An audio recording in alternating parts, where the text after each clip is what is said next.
여러분 안녕하십니까? 사이언스 투데이입니다.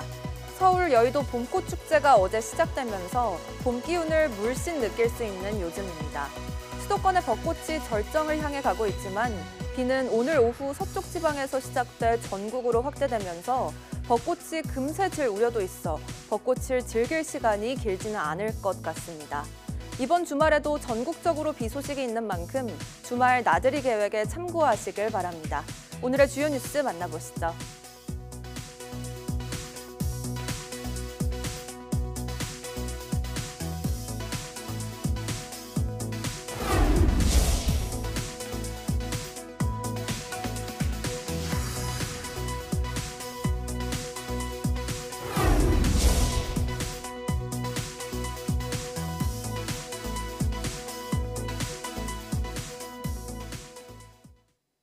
오늘과 내일은 전국에 단비가 내리겠지만 일부 지역은 황사가 섞여 내릴 수 있어 주의가 필요합니다. 기상청은 오늘 오후 늦게 서해안으로 비구름이 유입되며 서쪽 지방부터 비가 시작되겠고 점차 전국으로 확대하겠다고 밝혔습니다. 비는 내일 오전까지 5에서 20mm가 내리고 남부와 제주도에는 돌풍과 벼락이 동반되는 곳도 있겠습니다. 특히 고비 사막에서 발원한 황사가 북서풍을 타고 유입되며 오늘과 내일 비에 섞여 내릴 수 있어 주의가 필요합니다. 기상청은 이번 비가 지난 뒤 금요일까지 대체로 맑고 따뜻한 봄 날씨가 이어지다 주말과 휴일 사이에는 전국에 돌풍을 동반한 다소 많은 비가 내릴 것으로 예상했습니다. 전 세계적 이상고온을 초래했던 엘니뇨 현상이 끝났지만 지구 기온이 떨어질 기미는 좀처럼 보이지 않는 것으로 나타났습니다. 현지 시간 8일 유럽연합 기후변화 감시기구인 코페르니쿠스 기후변화 연구소가 발표한 자료를 보면 올해 3월 지구 표면의 평균 기온은 14.06도로 집계됐습니다. 이는 산업화 이전 시기인 1850년에서 1900년의 3월 평년 기온보다 1.6도 높은 것입니다. 코페르니쿠스 기후변화 연구소는 지난달이 지난해 3월에 이어 사상 두 번째로 따뜻한 3월이었다고 밝혔습니다. 그러면서 지구 기온이 산업혁명 전보다 사실상 1.5도 이상 높은 상황이 재작년 7월 이후 20개월이나 이어지고 있다고 경고했습니다. 앞서 과학자들은 엘니뇨 현상이 지난해 초 정점에 이른 뒤 잦아들고 올해부터는 정반대로 이상저온을 일으키는 라니냐의 영향이 커질 것으로 전망했지만 그렇지 않았던 셈입니다. 지난 2월 산림당국은 올봄 산불 위험이 최근 10년 내 역대 1위라고 예고했는데 실제로 위험 예보가 적중해 전례 없는 산불이 일어났습니다. 그러나 예보만으론 역대급의 산불 확산 속도를 막지 못했습니다. 정혜윤 기자의 보도입니다. 지난 2월 말 국립산림과학원이 발표했던 올봄 산불 위험 예측 자료입니다. 파란색이 경남을 제외하고 전국 대부분 지역에서 산불 위험이 높음에서 매우 높음 단계에 해당했습니다. 특히 3월에 산불이 발생할 위험도는 최근 10년 내 최고로 높게 나타났습니다. 3월 산불 발생 위험 예측 결과 최근 10년 중 올해가 가장 높게 분석되었으며 이 산불 예고는 얼마 가지 않아 실제로 적중했습니다. 지난달 21일 산청에서 산불이 발생한 데 이어 이튿날 의성 산불이 대형으로 번져나갔습니다. 22일 하루 동안만 전국에서 31건이나 동시다발 산불이 발생했을 정도인데 최근 10년 내 봄철 산불 건수로는 역대 두 번째로 많았습니다. 규모는 걷잡을 수 없이 커지며 초유의 3월 초대형 산불로 기록됐습니다. 그러나 정확했던 산불 예보는 곧 빛이 발했습니다. 현장에서의 대응 시스템이 산불 확산 속도를 따라가지 못했기 때문입니다. 확산 예측 프로그램은 구동을 해서 일단 예측이 됐습니다. 그런데 이번처럼 초속 층과 최대 풍속이 실제로는 예상이 안 됐습니다. 강풍을 동반한 예측하지 못했던 그런 기상 현상이 일어났다고 보시면 될 것 같습니다. 산림과학원은 산불 화선을 보다 정확히 제공하기 위해 강풍, 기온 등을 실시간으로 측정할 수 있는 산악 기상 장비를 더 촘촘히 설치하고 기상청과 협업한 예보 시스템을 자동화해 조기에 대피 명령을 내릴 수 있는 시스템을 재정비해야 한다는 진단을 내놨습니다. 실시간으로 화선을 탐지하고 그게 예측에 들어가고 대피 권역을 설정을 하고 그게 또 대피 문자를 발령하는 그 시스템이 자동화돼야 되는 거죠. 그러니까 왜 여기서 자동화가 중요하냐? 너무 확산 속도가 빠르잖아요. 이와 함께 산불 예측 경로를 과학적으로 분석해 실시간으로 현장에 제공하는 조직도 극히 소수 인력이라 장시간 산불에 대응하기가 어려운 것도 문제입니다. 산불 대응 조직 전체를 다시 들여다보고 보완하고 재정비하는 작업 역시 시급합니다. YTN 정혜윤입니다. 지난 6일 대구에서 산불 진화 헬기가 추락해 기장이 숨진 사고 당시 영상을 YTN이 확보했습니다. 헬기는 중심을 완전히 잃고 뒤집힌 모습이었는데 이를 목격한 주민들은 조종사가 끝까지 민가를 피하려 노력한 것처럼 보였다고 말했습니다. 김근우 기자가 단독 보도합니다. 지난 6일 대구 서변동 산불 현장 주변입니다. 세찬 바람에 비닐하우스가 흔들리더니 벼랑간 하늘에서 헬기 한 대가 추락합니다. 확대해보니 헬기는 이미 균형을 잃고 옆으로 뒤집힌 상태입니다. 주민들이 조종사를 구하려 해보지만 추락과 함께 붙은 불이 금세 거세진 탓에 소용이 없었습니다. 구조에 나섰던 주민들은 헬기가 크게 휘청이는 순간에도 민가를 피하려 했다고 당시 상황을 전합니다. 그 민가에 안 떨어지려고 그 한국 기사님이 노력을 좀 많이 하신 것 같습니다. 밑에는 곡식도 별로 없고 농작물도 별로 없고 또 민가에 떨어지면 피해가 많을 것으로 알아서. 사고로 숨진 고 정궁호 기장은 군과 경찰항공대를 합쳐 40년 가까운 경력의 베테랑 조종사였습니다. 친구에게 산불 이재민과 푸른 사냐를 위해 최선을 다하겠다는 문자를 보낼 정도로 책임감이 강했습니다. 항상 자랑스럽다는 답장을 보낸 게 고작 사고 일주일 전이었습니다. 정년퇴직하고 마지막 남은 여생은 그 산불 그 진화에 쏟겠다고 해서 후배 양성을 위해서 이제 끝까지 남아서 일하다가 이런 일을 당하게 됐죠. 경찰은 국토교통부와 국립과학수사연구원 조사 결과가 나오면 형사기동대에 수사를 맡겨 항공사 과실 여부 등을 확인하기로 했습니다. 국토부는 이번 주까지 현장 확인을 모두 마무리하고 김포공항으로 헬기 잔해를 옮겨 정밀 조사에 들어갈 계획입니다. YTN 김근우입니다. 야간 교대 근무 시 밤이 아닌 낮에만 식사하면 야간 근무로 인한 심혈관 질환 위험을 낮출 수 있다는 연구 결과가 나왔습니다. 미국 하버드 의대 브리검 여성병원 연구진은 젊고 건강한 참가자 20명에게 2주간 야간 교대 근무를 모방하고 식사 시간을 통제하면서 야간 근무와 식사 시간의 영향을 분석한 결과 이같이 나타났다고 밝혔습니다. 연구진은 낮과 밤에 식사한 참가자들은 야간 근무 후 심혈관 위험 인자가 기준선보다 증가했지만 낮에만 식사한 참가자들은 위험 요소들이 야간 근무 전과 똑같이 유지되는 것으로 나타났다고 설명했습니다. 또 이번 연구는 모든 요인을 통제했기 때문에 두 그룹의 야근 후 심혈관 위험 요소 차이는 수면 시간이나 식사 자체보다 식사 시간의 차이에서 비롯된 것으로 볼 수 있다고 말했습니다. 주영 한국문화원이 국립중앙과학관과 공동으로 국악을 과학적 관점에서 해석하고 체험하는 특별전, 조선의 악기 과학을 울리다를 영국 런던에서 개최했습니다. 과학의 귀로 듣는 한국의 소리라는 주제로 기획된 이번 전시에서는 국악에 내재된 수학적 규칙과 정확한 음을 구현하기 위한 과학적 방법을 소개합니다. 또 오동나무와 갈대, 명주실 등이 만들어내는 파동음을 분석해 국악기의 소리를 탐구하고 AI로 작곡한 국악을 통해 기계와 인간이 함께 만들어내는 선율을 감상하는 코너도 마련됐습니다. 윤여철 주영 한국대사는 이번 특별전으로 한영간 상호 이해와 우호 증진의 새로운 계기를 마련해 양국의 과학문화 협력을 더욱 심화할 것으로 기대한다고 밝혔습니다.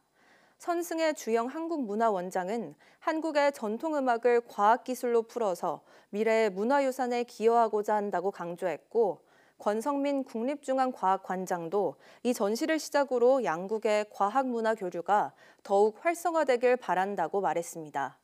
지난 3일 개막한 특별전은 오는 6월 27일까지 진행됩니다. 미국 항공우주국 소속 한국계 우주비행사 조니김이 국제우주정거장 ISS에 도착했습니다. 리아 노보스티와 AP통신 등은 조니김을 태운 러시아 소유주 MS-27 우주선이 한국 시간 8일 저녁 6시쯤 ISS에 도킹했다고 보도했습니다. 앞서 소유주 MS-27 우주선은 소유주 2.1A 로켓에 실려 한국 시간 오후 2시 47분 카자흐스탄 바이코누르 우주기지에서 발사됐습니다. 이번 비행은 조니김이 2017년 나사 우주비행사로 선발된 뒤 처음으로 맡은 우주 임무입니다. 조니김은 이번 임무에서 ISS에서 약 8개월간 머물며 과학조사와 기술시연 임무를 수행한 뒤 지구로 귀환할 예정입니다. 1984년 캘리포니아주 로스앤젤레스의 한국인 이민자 가정에서 태어난 조니김은 현역 군인이자 의사 경력을 갖고 나사 우주비행사로 선발돼 미국에서도 관심을 모았습니다.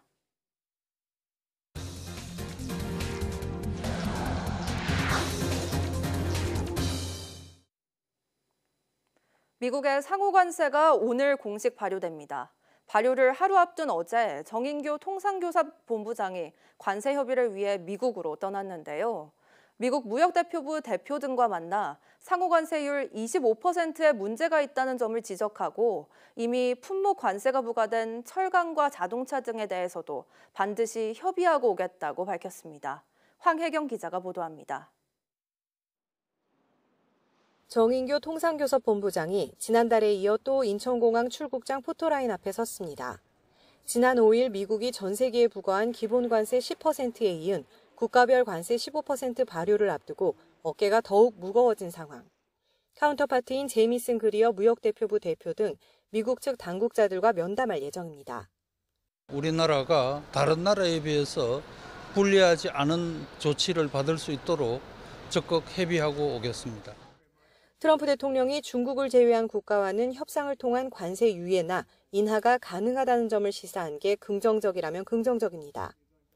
정 본부장은 상호관세뿐 아니라 이미 25% 관세가 발효된 철강과 자동차를 포함해 관세가 예고된 반도체 협상 필요성도 강조했습니다. 철강, 자동차, 반도체 모두 우리나라의 주력 수출 품목이고 이번 방미길에 반드시 협의를 할 수밖에 없고 반도체를 포함한 또 다른 조치에 대해서는 미국 측 동향을 열심히 탐색하도록 하겠습니다. 정부는 미국산 LNG 수입을 통해 대미 흑자 규모를 줄이는 방안을 관세율 인하 카드로 검토 중입니다. 에너지 안보 측면에서 이 미국산을 늘려 나가는 문제는 그동안에 내부적으로 협의가 많이 되어 왔던 거고 흑자 규모를 줄여야 되는데 수출을 줄이기는 어렵고 수입을 늘려야 되지 않겠습니까? 상호관세로 한미 FTA가 사실상 백지화되면서 나온 재협상 가능성에 대해서는 아직 미국 측에서 특정해서 개정을 언급하진 않았다고 밝혔습니다. 25%에 달하는 상호관세율 계산법에 대해서도 문제를 지적할 계획입니다. 그렇게 이 높은 관세율을 미국 측에서 계산한 것은 이것은 문제가 있다라는 것을 제기를 할 겁니다. 불확실성과 위기감 속에 상호관세 직격탄을 맞게 된 우리 산업계는 무엇보다 관세율 협상 결과에 촉각을 곤두세우고 있습니다. YTN 황혜경입니다. 한덕수 권한대행과 통화를 마친 트럼프 대통령은 관세 협상과 함께 방위비 인상 문제도 다루겠다는 뜻을 밝혔습니다. 원스톱 쇼핑이라는 표현을 쓰며 이참에 여러 현안을 한꺼번에 해결하겠다는 의도로 읽힙니다. 워싱턴 권준기 특파원입니다. 한덕수 권한대행과 통화 직후 트럼프 대통령은 자신의 SNS에 글을 올려 한국과의 협상을 원스톱 쇼핑이라고 표현했습니다. 관세와 조선협력, 알래스카 LNG 개발 등 여러 현안도 한꺼번에 논의할 뜻을 분명히 한 겁니다. 특히 한국에 제공하는 대규모 군사보호에 대한 지불 문제도 한 대행과 이야기했다며 방위비 재협상을 시사했습니다. 트럼프가 틈만 나면 불만을 나타냈던 주한미군 방위비 인상 문제를 관세 문제에 엮겠다는 의도로 읽힙니다. If I were there now, they'd be paying us $10 billion a year And you know what? They'd be happy to do it. It's a money machine, South Korea. 트럼프 대통령은 자신의 집권 1기 때 한국 방위비를 증액했지만 바이든 전 대통령이 알 수 없는 이유로 파기했다며 사실과 다른 주장을 내놨습니다. 백악관은 상호관세 발효는 예정대로 진행된다며 보복에 나선 중국은 104% 관세율이 적용된다고 밝혔습니다. It was a mistake for China to retaliate. The president, when America is punched, he punches back harder. That's why there will be 104% tariffs going into effect on China tonight at midnight. 다만 중국이 협상을 위해 연락하면 트럼프 대통령은 믿을 수 없이 관대할 거라며 대화의 여지를 남겼습니다. 트럼프 대통령이 관세, 방위비 문제 등 여러 현안을 한꺼번에 다룰 뜻을 밝히면서 협상의 셈법은 예상보다 더 복잡해지게 됐습니다. 워싱턴에서 YTN 권준기입니다. 백악관은 도널드 트럼프 미국 대통령이 경고한 대로 중국에 대한 추가 관세 50%를 포함해 104% 관세 부과에 들어간다고 밝혔습니다. 백악관 관계자는 트럼프 대통령이 보복 관세 철회 시한으로 제시한 8일 정오까지 중국이 조치에 나서지 않았다며 9일 새벽 0시부터 관세를 부과할 것이라고 말했다고 로이터 통신이 보도했습니다. 전날 트럼프 대통령은 중국이 보복하지 말라는 경고를 어기고 34% 맞불 관세를 부과했다며 50% 관세를 추가로 매기겠다고 경고했습니다. 이에 따라 중국은 펜타닐 반입을 이유로 부과한 20% 관세와 상호관세 34%에 더해 50% 추가 관세로 104% 관세율을 적용받게 됐습니다. 삼성전자가 올해 1분기 스마트폰 판매 호조로 시장 기대를 웃도는 성적을 냈습니다. 삼성전자 실적이 바닥을 찍고 본격적으로 반등할 것이란 기대가 나오지만 미국의 관세 조치가 변수입니다. 최하영 기자가 보도합니다. 삼성전자가 올해 1분기 예상 밖의 좋은 성적표를 받았습니다. 시장에서는 1분기 영업이익이 5조 원에 그칠 것으로 전망됐는데 이를 훌쩍 뛰어넘는 6조 6천억 원으로 잠정 집계됐습니다. 매출은 79조 원으로 지난해 1분기보다 10% 가까이 늘어 분기 최대 실적과 맞먹었습니다. 스마트폰 신제품 출시 효과와 함께 주력 메모리인 D램 출하량 확대가 실적을 견인한 것으로 분석됩니다. 갤럭시 S25 고가 제품의 판매 확대와 미국 관세 부과를 앞둔 메모리 반도체의 재고 비축 수요 증가로 기대치를 상회하는 사업부별 세부 실적은 오는 30일에 공개되는데 모바일 사업부는 4조 원 안팎의, 반도체 사업부는 1조 원 안팎의 영업이익을 낸 것으로 예상됩니다. 시장에서는 삼성전자 실적이 바닥을 찍고 본격적으로 개선될 것이란 관측이 나옵니다. 특히 D램 가격 상승 등 반도체 업황이 개선될 기미를 보이면서 실적 회복에 더욱 무게가 실립니다. 다만 미국의 관세 정책이 큰 변수입니다. 관세가 정말 유효하다면 미국의 수출이 좀 5월 달부터는 이축이 되지 않을까 그렇게 예상하고 있습니다. 스마트폰 PC가 미국 수요가 이축이 되면 이게 범용 반도체 공급 영향을 주기 때문에 삼성전자도 앞날이 불투명한 만큼 실적에 일희일비하기보다는 자세를 낮추고 상황을 예의주시하고 있습니다. YTN 최하영입니다.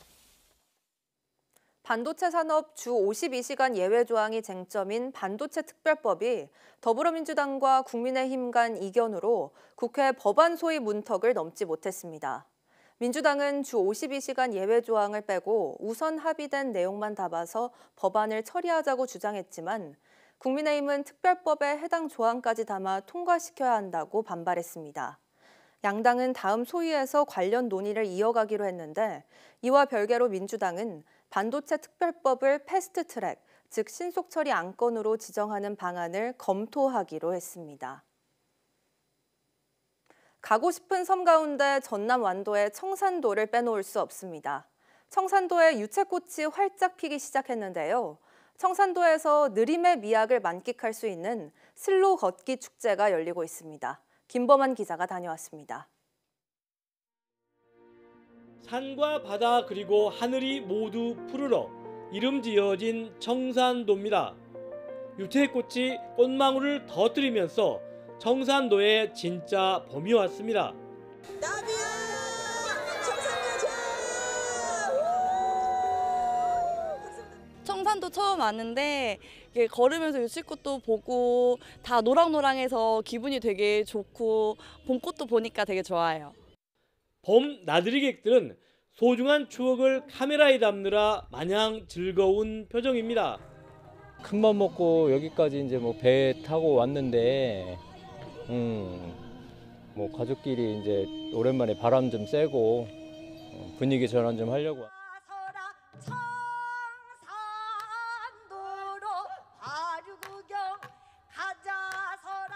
아시아 첫 슬로우시티 청산도는 슬로우시티 가운데에서도 최고로 인정받아 오렌지 달팽이상을 받았습니다. 서편제는 우리나라 영화 가운데 처음으로 100만 관객을 돌파한 작품입니다. 이 길은 영화 서편제의 주인공들이 진도 아리랑을 구성지게 부르며 내려오는 장면이 촬영된 곳입니다.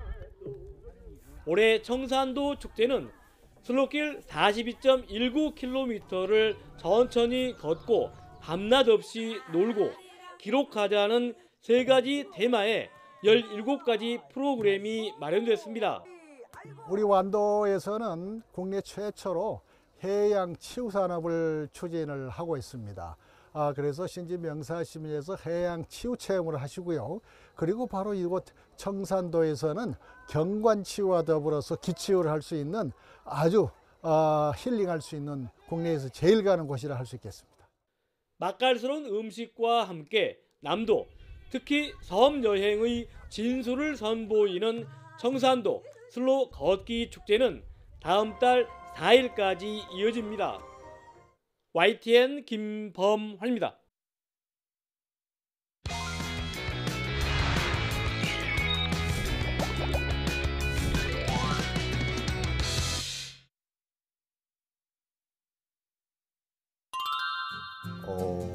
인류에게 있어서 해결해야 될 난제들을 좀 풀어나가는 중요한 덕목이라고 생각합니다. 중요한 과제를 해결하는 중요한 툴이라고 생각합니다. 여러 가지가 있겠지만 가장 큰 거는 아무래도 좀 연구의 다양성을 좀 존중해 줄 수 있는 이런 정부의 그런 정책 이런 게 필요할 것 같습니다. 왜냐하면 이제 뭐 국가 12대 전략 이렇게 해가지고 너무 좋은데 사실 그 안에 들지 못하는 연구자들은 조금 연구하기가 점점 더 힘들어져서 좀 연구의 다양성이 조금 아쉬운 게 좀 큰 것 같습니다. 좀 그런 부분들이 좀 개선이 되면 좋겠습니다. 네, 많이 즐겨봤습니다. 혹시 구독을 하고 있으신가요? 구독을 한 상태는 아닌데 종종 즐겨보고 있습니다. 그러면은 재미는 있는데 구독을 하지 않은 이유도 있을 것 같은데 왜 구독까지 이어지진 않았을까요? 글쎄요. 구독을 하도록 하겠습니다.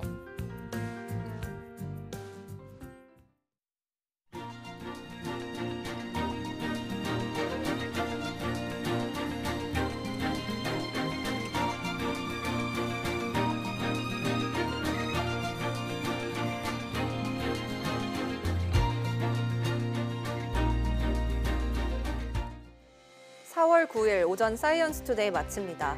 오후 뉴스도 많은 시청 바랍니다. 시청해주신 여러분 고맙습니다.